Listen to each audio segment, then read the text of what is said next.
A warm hi to everyone. As Scott mentioned, I'm Gaurav. I'm an architect and designer, and I run my own practice. We had originally ideated this panel to discuss how lifestyle, F&B, and hospitality offerings are changing the city fabric, and in the process, adding value to the real estate associated with these ventures. However, COVID happened, and I felt the topic also kind of needs to pivot into how the hospitality space will reinvent itself during and after this crisis. So, the panelists today are all owners and operators of lifestyle hospitality assets and leaders in their field. I shall briefly introduce you to each one of them. Uh, Peng unfortunately had to decline due to a last minute medical emergency. He sent his apologies. We have Shin, who's the executive director of the Park Hotel Group, a regional group with mostly business hotels that has recently ventured into resorts and other lifestyle offerings. Ash owns 8MRE, a fund that invests in shop houses and inner city historic properties. He crafts and curates them into boutique hotels, F&B, and offices. Some of the developments have transformed character and created a buzz around these neighborhoods, adding significant real estate value. Harpreet, she's a gymnast, a polo player, a powerboat racer, and a medical lawyer, all rolled into the CEO of Gacha Group, a real estate group that she and her husband co-founded. They own multiple assets, including two Six Senses hotels in Singapore, and now have ventured into Latin America. With that, I'm going to open up the panel and also invite all of you to post your questions on ULI's Slido panel. So, to the panelists, I'm going to open this up to all of you. I'm curious to hear how each one of you is preparing for the economy. Will there be a new normal? Ash, maybe you can start. Yeah, sure. Thanks, Gaurang, for that. Our business strategy has really been to create unique destinations through curating F&B clubs and bars, coupled with boutique hotels and mentioned earlier, which are quite experience-driven and in nature. What we try to do is bring people together, get them to soak in that location, and at the end of the day, F&B and concept bars to create a buzz, equally for restaurants and bars, but also for guests who are taking the hotel. With the current situation, I guess the question is, do we pivot, or do we need to look at fundamental shifts in the way we actually view our business within the hospitality and F&B space, with the changes in the way people are likely to interact, particularly in the short to medium term? I would imagine there needs to be a thought around how this impact will change the way that things need to be done. So, for example, social distancing for F&B could mean reduction in number of seats in a restaurant, for example, which will in turn impact revenue. So does that mean that revenue needs to be larger to accommodate or generate the same revenue to make the businesses viable in the future? Or does that mean that restaurants need to pivot in terms of the way that they actually look at their business?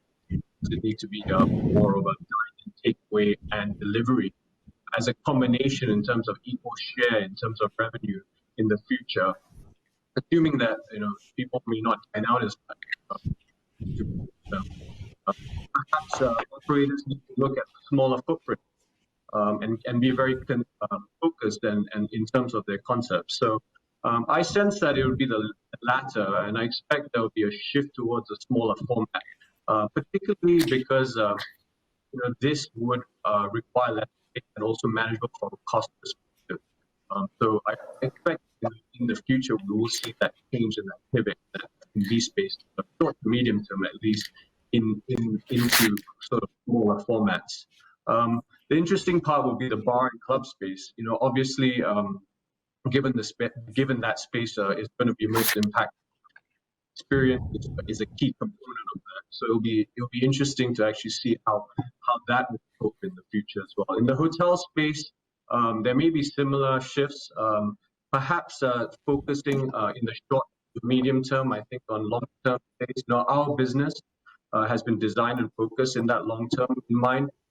In the past, it was very easy to fill up space with short term because you had lots of different booking platforms that fill that space in the short term. In the new form, I think our business is likely to fundamentally shift towards the potentially longer term stays, which is a week to a month, 2 to 3 days. Thanks for that, Ashish. And to kind of sum it up, I guess you're saying that a smaller footprint might help. That's my takeaway. But anyway, I'd love to hear from Shin. What are your thoughts on the new normal? Thank you for having me. So for Park Hotel Group, we are the developer, owner, manager, as well as a brand owner in the Asia Pacific region. So we have properties, and as well as those under development, about 20 over of them. We've realized that in different countries, we have known by now that there are different stages of lockdown, and different countries are in different stages of the COVID-19 crisis. So in Singapore's context, I think currently we are in circuit breaker. What really happened was, you are right, the RevPAR literally fell off the cliff in February. It was okay. In March, we really saw it fell off a cliff. And we had no choice but to pivot. And let's put it this way, you can't not pivot. If you do not pivot, you will be losing millions of dollars a month. What we have done a lot on the pivoting for the rooms and the F&B side, because we also manage our own food and beverage. We happen to have 2 independent food and beverage outlets as well in Singapore. So what we did was we had to quickly set in place delivery, e-commerce for our food and beverage. We know that for most hotel, well, at least ours, because we run upscale and luxury hotels, for most of them, we never ever had to do deliveries. It was not the right product for deliveries. So we had to quickly get that in place, and that was quite key in pivoting. For rooms, I think it was mentioned earlier, with borders closed since March, there has been no short-term stays. Essentially, that means that other than the locals or repurposing your hotels for the government's requisition, whether it's isolation or quarantine, you would not be able to put hits and bids. So what we have also done was we were one of the first few that were engaged by the government, because we have, 6 hotels in Singapore, a pretty big room inventory. We were engaged very early on by the various government stakeholders to get our point of view on this, as well as to whether we would participate in the program very, very early on. So we have also pivoted and accepted some of these arrangements, and that has definitely helped in the providing the cash flow, much needed cash flow, as well as keeping the people in jobs. Okay. Thanks for that, Shin. Harpreet, what are your thoughts on that? What's the new normal? Well, I don't really like the word new normal, because I actually think humans are unfortunately really bad at remembering bad things. It's true. World War It is true. We have short memories. But still, what do you feel? So, well, like Shin's hotels, we have a few here. They are all branded, IHG and Marriott. We were also fortunate to be able to get into the quarantine pool of hotels for 2 of our hotels, and that's helped with the cash flow and everything. What the new normal will be moving forward and pivoting really depends on many factors, especially what Singapore government announces with our lockdown circuit breaker, and also how the other countries around us, when they open up to allow international travel, which we know from some countries like Argentina, it's closed till September 1, and Germany just announced May 14th. So what we have to do, hotels in Singapore, as we all will do, is rely on the internal community that we have to help tide us through what McKinsey says will be a 6-month or so lag to get back to somewhat of a normal in travel, international travel and bookings.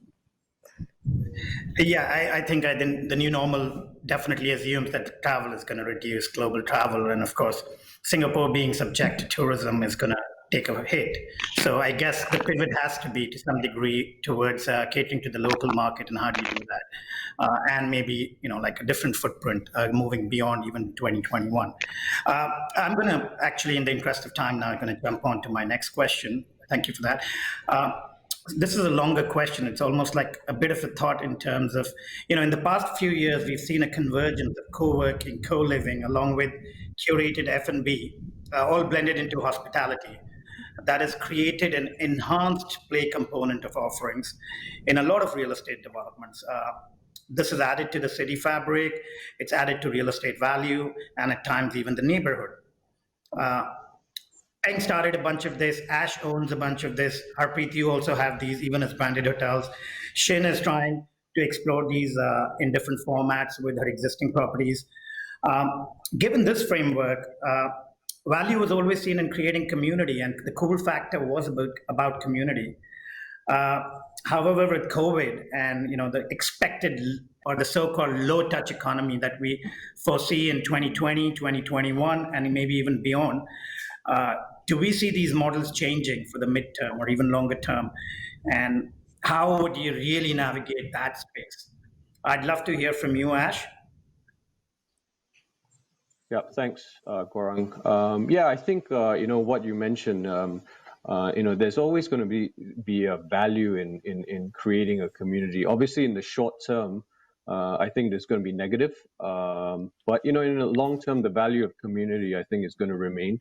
I think a lot of these locations, particularly where we're focused on, have been built up by people, and that's ultimately the ones who are creating the communities. I'm merely providing the space as a real estate owner to enable community that can be brought together. So being well managed and curating bars, hotels, etc., is just one of the parts to the whole puzzle. The community is actually the people.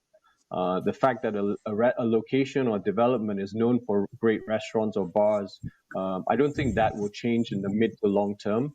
I think memories are very short-lived, and people's nature is very social. So I think all of this will eventually pass. Curating the space for community does actually develop people's affinity to a location as well. So and a development, and I think that's what brings people back. How long it takes for things to get back to norm, I mean, obviously that's debatable. However, my view is that once we get past the worst, people will start to come out, and that's really when people start to feel comfortable, and these are areas will thrive again. These communities obviously have been built over time, and they're not going to just disappear quickly. If you look at SARS, for example, obviously I had experienced that at that time. It was a time when places were completely empty for months.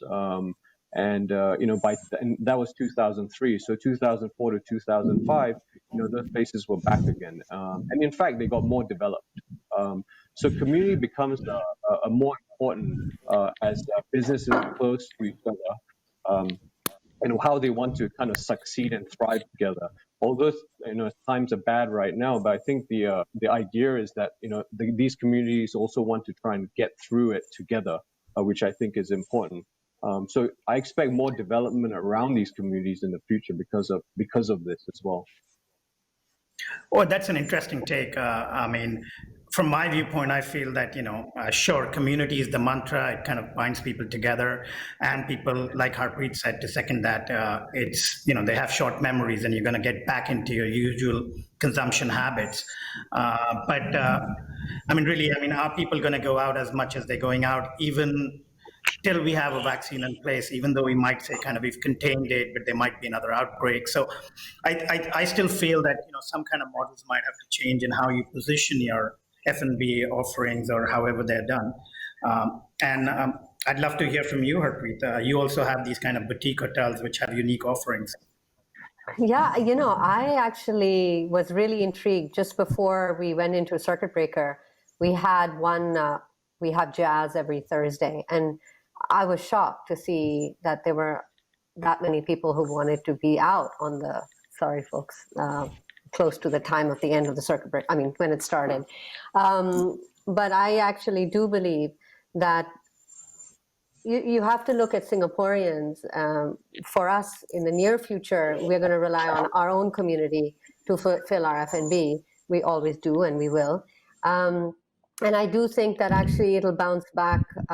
We're a foodie nation, so I have great faith in our desire to continue to be a community around F&B. And I think that, of course, like any business, you have to be creative in what you offer. But actually, all the big brands have been very quick, as has the Singapore government, to start these protocols of cleanliness for all the hotels and all. So we have such strict protocol already being set up for how we're going to have cleanliness levels, etc., and distancing and all that. It will assist to continue making us all feel comfortable and cautious with regards to containing the virus. But I do really actually feel like it's not going to be as long as some would argue maybe in other countries. I think Singapore is unique in that. Yeah, I think you're right on that. We'll probably open up earlier than later. I hope so. I'm being an optimist over here. Thank you for that. I'm actually going to now jump to another question, which is pretty simple and succinct in a way, and everybody's kind of pivoting towards that in every industry, which is technology.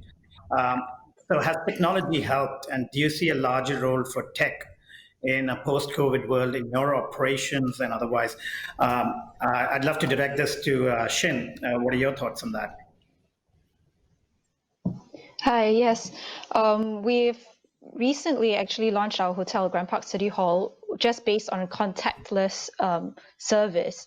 You could, for example, check in without going through the front office. You could access your room door without getting a key from the staff. So actually, this was something that has already been considered a couple of years back. And when we launched the hotel last year, this technology was live and implemented. We have done this in collaboration with the government's Smart Nation vision. So actually, I feel based on the COVID-19 crisis, what it has showed us that contactless delivery of services is actually desirable. Many of us have done food delivery, and there is a contactless delivery option. If we had bought anything on Amazon recently, contactless delivery is as well an option. So I think for hotels, contactless kind of service is a very near-term possibility. I don't know how long it takes for different hotels to invest in that technology, because there is some learning curve. But it is, I think, a trend, and it will probably be coming to the fore a lot more in the next year or so. What we have also seen in this sense is that when it comes to contactless delivery of services, your staff and your team members need to be retrained. So there is also a lot of investment in reskilling, on-the-job learning. There is a lot of, I would say, what's that word? Multi-skilling kind of skill sets that we would need to imbue in them, because mindsets and people are hard to change. So that is one of the challenges that we have seen, but definitely not impossible. Looking at the results that we've had with our hotel, I think technology can do wonders. We were, just to jump on a little bit on the COVID-19, because we have experience on doing quarantine hotels. We've actually tried to get robots to deliver food and other essentials to the guests that are being quarantined. And that is actually something that is not rare. A handful of hotels in Singapore already have such delivery services by robots. We were trying to activate it for our hotels. Being a upscale property, we've never seen that robots was something very appreciated by our guest audience then. But when this came about, we did see that it would have reduced the risk for our staff to deliver items. So there again, another use case for technology. Well, that's interesting. And if I may add to that, I think what I see as value is Singapore has, of course, been driving it in the developed countries to cut down on labor dependency. However, in the Asian region, it wasn't so much of a factor because labor was cheap in the larger Asian region. But I think with this COVID scenario, even countries like Indonesia, India, Thailand will start gravitating towards this. So we were, in a way, early pioneers, or because of the Singapore government's push towards this, and this will help us. So it's quite interesting that it will pan out as a, kind of a silver lining, if one may call it. What are your thoughts on this, Harpreet? Are you using a lot of technology in your hotels currently? Are you planning to, or? It's a very good question. I love technology, having come from the Silicon Valley, but I have to say that in luxury properties, like Shin again said, it's really difficult to change mindsets of people. It is a high touch type of service. That's what people expect. With that said, I think with the heightened cleanliness levels and all that, I think the only technology that I know Marriott is actually rolling out by the end of the year for all the hotels that we have is contactless, keyless check-in. And so we'll be doing those kinds of things. But beyond that, I'm sorry to have to say this, but I think there's only a certain amount of technology you can do in certain segments of hospitality. So that's just my view. Sure. In the high end, it's a touch model, so it becomes harder. With business hotels or like a yotel model, it's of course easier because the person's expecting that, the guest. Ash, do you have any thoughts on that? Maybe just a minute for you, if you don't mind. Yeah, sure. I mean, I think that, given what is happening, and again, just kind of similar to what has been said already, I think that there is certainly going to be more technology that is going to be instituted, particularly in the short term, medium term. I think we've already started that process, and that it will just accelerate in the next next year or two, and I think that that's just going to be a result of what is happening right now and people's comfort level when it comes to the being touchless check-in, for example. I think that's a big part, going to be a big part of hospitality, particularly in the short to medium term. Thanks for that, Ash. Do you see a kind of an advantage if you want to step out regionally, and do you expect to step out regionally, Ash? For us, we're pretty focused in Singapore. This is our kind of our market. We know it well, and we want to try and stick to what we know well. So I think I would say in general, it is going to be a market that we're focused on. But I do think there's certainly opportunities. It will be different, going into different markets. It is going to be different in the sense that each market has its own nuances. Can we recreate what we did here in other markets? I think that is going to be different. It is different to be able to curate the similar kind of experience that you have here, just because of the fundamentals, and Singapore being a very much F&B driven market, and you're coupling that with hospitality, which is also has been historically very strong. So are you able to do that in different markets? I think that's really a question. So to be able to kind of move that out of our existing within our space out to a different market, I think that will be a bit of a challenge for us. But I think that's something that we'd be focused on Singapore still, and expect there'll be more opportunities within Singapore itself. Okay, thank you. So I'm going to move on to my next question. What do you think will be the new trends and opportunities at the intersection of F&B, hospitality, real estate? Do you think this crisis could spur innovation and development in design? What are your thoughts on that? Shin, can I direct that to you? Sure. Well, having run big hotels, all our hotels are 300 rooms and above, so we are pretty large scale. The main thing that I have realized that needed to change was the labor force. The mindset, of course, in Singapore, we have always been encouraged to manage the foreign labor vis-a-vis the local labor. And, with this COVID crisis, there's been a slew of grants, but they've always been targeted at the local base, the locals and citizens. So I think it has forced a lot of businesses to really relook their workforce, their base. Who are they hiring? And you can't be lazy about it anymore. You really need to make deliberate efforts to localize your workforce. And I think that is one of the big things that maybe most businesses realize, those that are very dependent on services. The other one that we did inadvertently realize was, for some of our, we have 3 brands. One is luxury, one is upscale, and one is mid-scale. So for our mid-scale brand, being mid-scale, we do a lot of outsourced services. And surprisingly, because of this crisis, we've been able to cut the outsourced services faster than, for example, reducing manpower. There's always some attachment to that. So we've actually did, I would say, pretty well for the mid-scale property because of that. So again, the business model that mid-scale property operates on, which is lesser manpower, more outsourced labor, is actually pretty beneficial in these difficult times. So that has also, allowed us to review some of our risk, as well as how are we going to manage that the higher labor costs moving forward. Okay, thanks. Harpreet, what are your thoughts? Well, I don't know if you'll be able to hear me because it's cutting in and out. Okay. Can you hear me? Maybe I should. Yeah, we can hear you.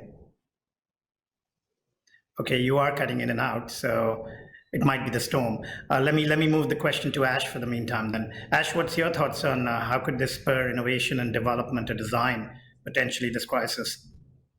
Well, I think I think trends-wise, what we might see is what I would expect to happen is going to be, given there has been a lot of talk around F&B operators, landlords, particularly in Singapore. I expect there needs to be more collaboration between F&B operators, hotel owners, real estate owners. A greater partnership needs to happen. And that is what will be required to ensure there's alignment of interest together in the future. Not keeping it separated. So I think it's a matter of if we all do well in good times, and when times are bad, we have to take it together. So I think that will be an important trend going forward for us particularly. I think obviously through this we'll see a lot of particularly F&B operators, etc., not survive through this process, and but the ones that do are going to be in a very strong position. And I think that's where real estate owners like us, we want to partner with these kind of businesses. They have models which are able to get through tough times and through an unprecedented crisis. So I think these are the types of operators that real estate owners would want to partner with in the future as well. I think, as we mentioned before, the technology obviously is one part that will be accelerated, I think, through this whole process of the situation that we're in. It was already happening, but I think there's going to be a massive acceleration. And it will be quicker and much broader in nature. And then with the kind of trends that we're seeing in F&B, particularly with social distancing, etc., I think what might happen in the future is how does that affect real estate values, particularly for retail and F&B spaces within a development. And so, owners and developers, when they get considering a development, do they place higher, lower, taking into consideration some of these aspects? How do they design going forward? Having ground floor F&B and retail has been kind of the norm and the trend because of high values and the footfalls, etc. But ultimately, going forward, does that change the way that we might look at that space going forward? So I think that might have an implication on the way that development or design might happen in the future. So the product mix could change potentially, is what we would kind of sum it up as, and also the kind of area of the product mix that you kind of dedicate. But sorry guys, in the interest of time, I'm going to move on to our last question, which is, do any of you see an opportunity in this crisis to enlarge your footprint? Well, We're constructing right now in Serangoon, which is, well, June 1st. You started pre-code. You started pre-code, so I'm going to ask now. Yeah. Sorry, pre-COVID. No, well, now, I mean, we haven't started the construction. Okay. We will start it afterwards. Okay. And in fact, you'll be very happy to see the design innovation that dear Sitindra Garcha has come up with. I think the whole city will be intrigued because, as we know, like trying times create great innovation. And it's coming out in all sorts of crazy designs right now, which will enhance the sense of community in that hotel. So you'll see next year. We look forward to that. We look forward to that. I'm going to thank all of you and say that fantastic. It's been a great discussion, but and I'm going to now open it up to even the questions to the audience and see what they have to say, and maybe bring one of the questions in here.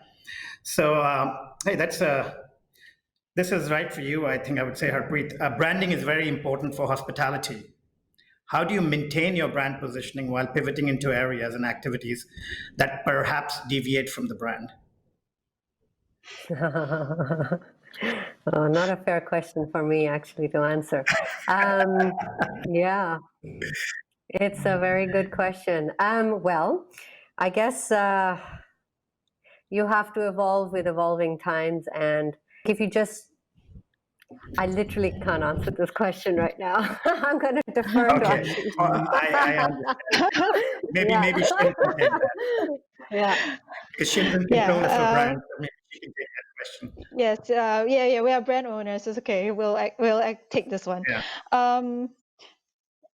Yeah. So I think I can give you a case in point that, when the government ask hotel groups who is willing to take in some of these quarantine people, you don't see anyone in the room that's coming from a luxury brand.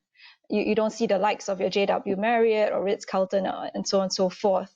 I think therein lies some stigma that, unfortunately, it's now the new normal. There are about 80% of, this is what I heard, there's about 80% of the room inventory in Singapore that is under some form of government requisition. They are in different stages and different types, but that is what the figure is. And so there is a portion that remains unwilling to be doing such business, and it does. My guess it has to do a lot with brand standards and how are you seen as a facility for the isolated, for example. I think when we, as a Singapore brand, and when we were first approached and we looked at it, we didn't see it so much as of course, first and foremost was the concern about will our staff be safe, what are the precautionary measures and so on and so forth. But once we got over that was clarified, and we were very happy with the measures. The other thing that came up to our minds was, how would people see our brands? We felt that at the end of the day, we were helping, we were a part of the community. As a significant player and definitely a Singapore brand, it really made a lot of sense for us to be part of this. So I can say it might be a little bit different from us. We have a little bit of nationalistic kind of intention, which maybe some of the foreign brands may not. When it comes to looking at some of the brand standards and all that, I don't think, maybe Harpreet, you could correct me if I'm wrong, I don't think there is an explicit clause that would say, no, you cannot do this type of business. It is a very gray area, and no one really plans for this in the brand book. So it really boils down to, talking about it with a brand owner. I don't think there is a clause in there, if I'm not wrong. Well, you have it easier, I guess. Some of the brands are pretty stringent about it, but I'm not going to push Harpreet into that direction. No, it's but instead, okay. With that said, we do know that 2 of our hotels, which are IHG brands, are in the quarantine system. And, in this climate, who are we not to be grateful for that opportunity? And thankfully, being a Singaporean, I am so happy that our hotels can be part of this story. But let me, recently I kind of ordered food from the Grand Hyatt, and they're doing this $10 kind of food in the box and you get a great burger for $10. You just have to pick it up. And, they're also, of course, disposing of the inventory of wines and other stuff.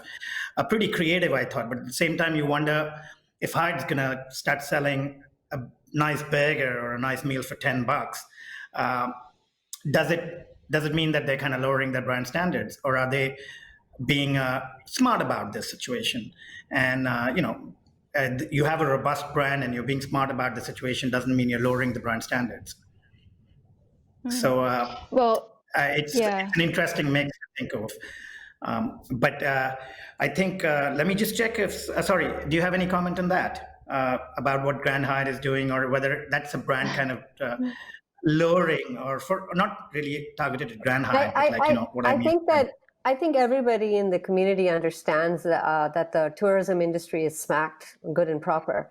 And so good on all the hotels that have these strict, stringent brand standards to offer things at that high quality for a really affordable price. How lucky are all of us, Yeah. Fantastic. Yes. I think my take on that, sorry.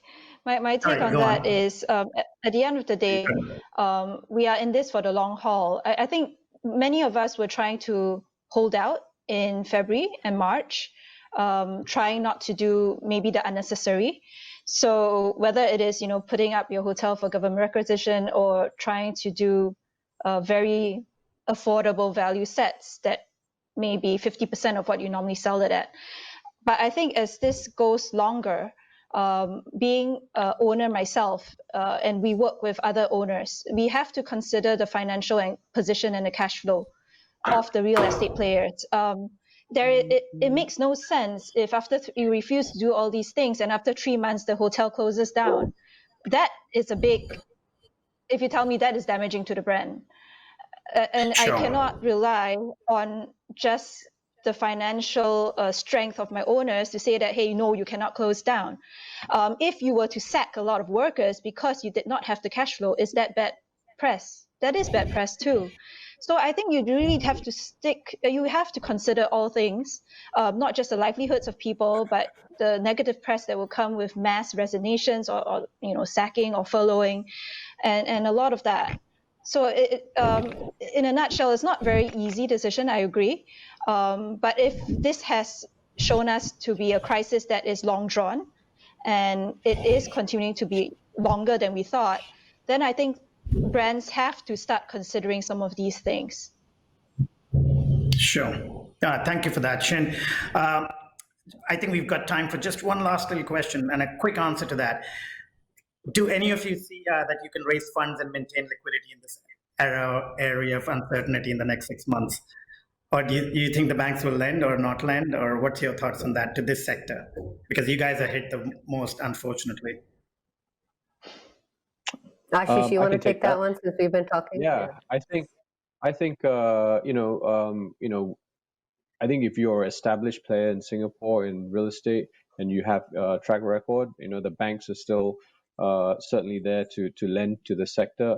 They are, particularly if you have a good banking relationship. I think that the banks are certainly there to support. They realize that this is a short-term a scenario that will change. Now they may be a little bit more conservative when it comes to loan to values and in terms of the spreads that they provide, but I think ultimately it is still a part and parcel of the real estate sector, and I think that there is certainly going to be there's already plenty of liquidity in the market in terms of wanting to get into the market in terms of investing, given the fact that you've got a lower interest rate environment. So whilst there is just kind of thinking about what was said earlier in a couple of forums ago, I think there's going to be a shift in terms of relative risk as well. So that factor will play into how assets are potentially priced. But I think at the end of the day, there is still long-term value in the sector in Singapore, and I think that there is still going to be a lot of capital around for it. Thanks, Ashish. Thank you, everyone. I think I have to wrap up now. I really appreciate your time and coming together. All of you are pretty hard hit. It's a tough time. Thank you to every one of you. Thank you to the audience and all of you for being here. I hope everybody enjoyed the panel, and have a great evening. And we've still got another session coming up, so do join us for that.